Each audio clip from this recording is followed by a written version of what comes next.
Annalisa Capellini, après l'enlèvement de Nicolas Maduro, Donald Trump compte sur une sorte d'effet domino dans la région. Ça ferait tomber, selon lui, dans la foulée, le régime de Cuba. Est-ce que ça peut vraiment arriver ?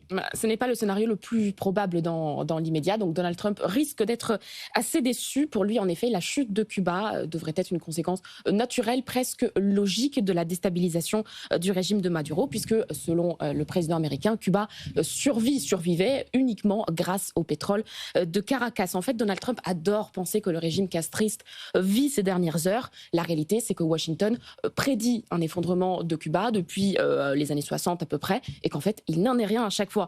Pour George Bush père, l'effondrement de l'Union soviétique devait entraîner aussi l'effondrement de Cuba.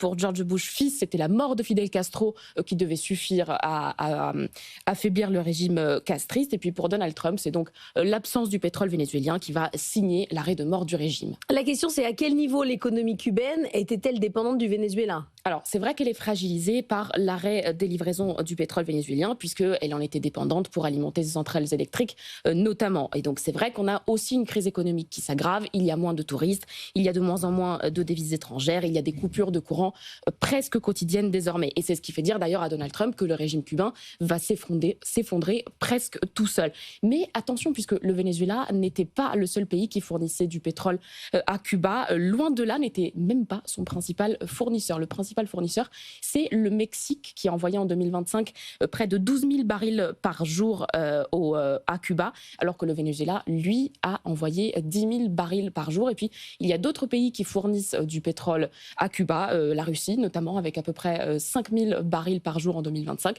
Et puis, il y a d'autres ressources encore, c'est-à-dire que Cuba pourrait demander à d'autres pays, notamment sur le continent américain, le Brésil par exemple, d'envoyer là aussi du pétrole. Il y a un économiste qui a travaillé sur ce scénario d'un possible arrêt des livraisons du pétrole vénézuélien, c'est Pavel Vidal. Il y a travaillé en 2014, donc c'est il y a 10 ans, et il disait que l'arrêt complet, total des livraisons du pétrole vénézuélien aurait entraîné une chute de l'économie cubaine de un peu plus de 7%. Il parlait de 7,7%. Or, on est 10 ans après, le Venezuela avait déjà réduit ses exportations vers Cuba, et le pétrole a baissé, et donc ça serait encore moins, il y aurait encore moins d'impact. Ce que Donald Trump voudrait, c'est une négociation en fait avec Cuba. Oui, mais c'est la méthode Donald Trump, c'est ce qu'il essaye d'imposer à tout le monde, de tordre le bras avec des négociations. C'est ce qu'il a essayé de faire avec Nicolas Maduro avant de passer à la méthode forte. C'est ce qu'il essaye d'imposer aujourd'hui en Iran. Et en même temps, on voit qu'ici, la situation est un peu différente, puisque Donald Trump n'a pas vraiment l'intention pour l'instant d'une intervention militaire à Cuba. Il l'a dit à plusieurs reprises. Je ne pense pas qu'une intervention soit nécessaire, puisque Cuba va s'effondrer de son propre chef. En tout cas, pour l'instant, c'est plutôt un espoir de la part du président américain qu'une réelle possibilité. Merci beaucoup Annalisa Capellini. Le monde qui bouge, c'est retrouvé en replay et en podcast sur l'application BFM Business.